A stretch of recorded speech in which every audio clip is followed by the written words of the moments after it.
because I want to talk about something today that touches all of us at some point in our life.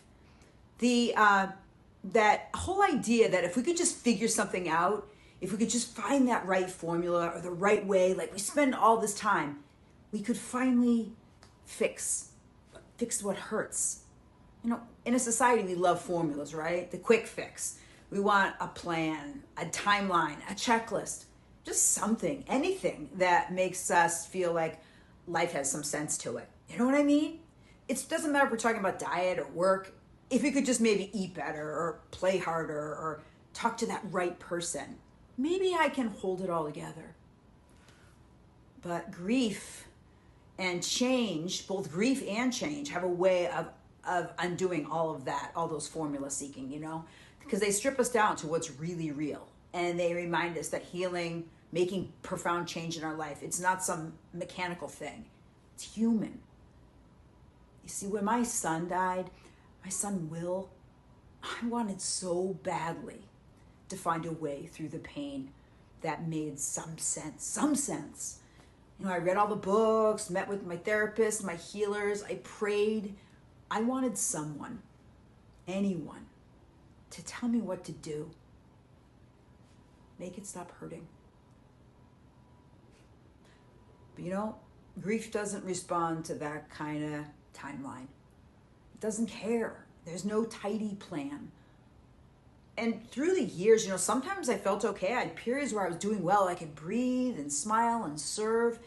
And there were other days, other weeks, other months, felt like I was right back at the beginning. I was, unraveled in some way. It would be some small thing too. I bet you can relate to this. It was a song, a smell, a brief memory.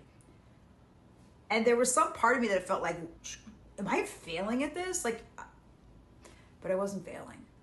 What I was feeling. And that's really come up recently as I've been writing this new book, Grace and Grief.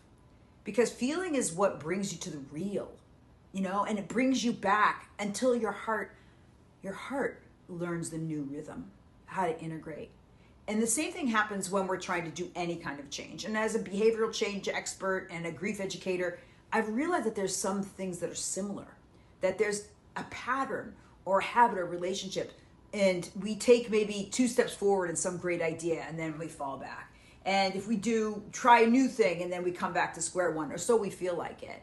And we kill ourselves. We beat ourselves up saying, I really should be farther along in this, whatever that is.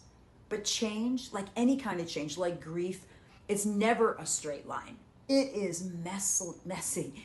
It's humbling, but it's holy work. So I was thinking about this because in behavioral science, what they call it is integration. And in grief, we call it acceptance.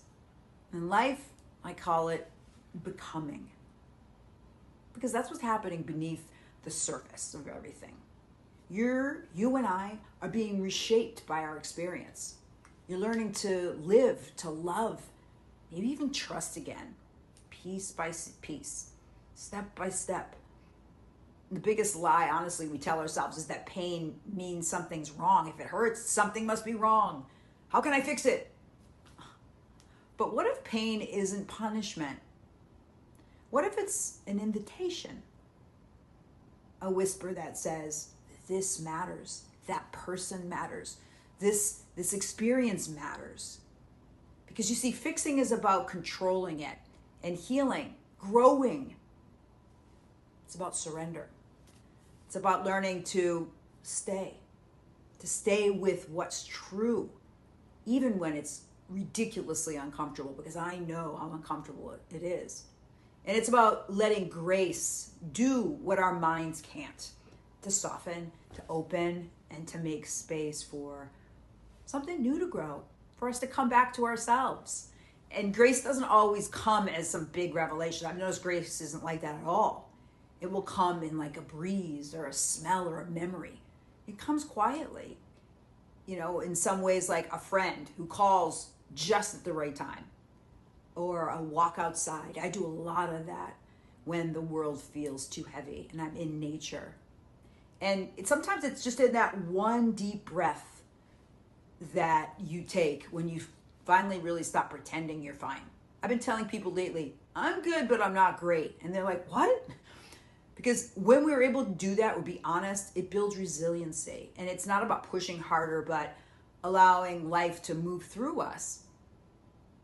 And then we're able to create and be who we came here to be. Because real healing, like real change, it isn't about going back to where you were before. We're never going to be the same. But it's about becoming who you are now. Wiser, deeper, more open-hearted.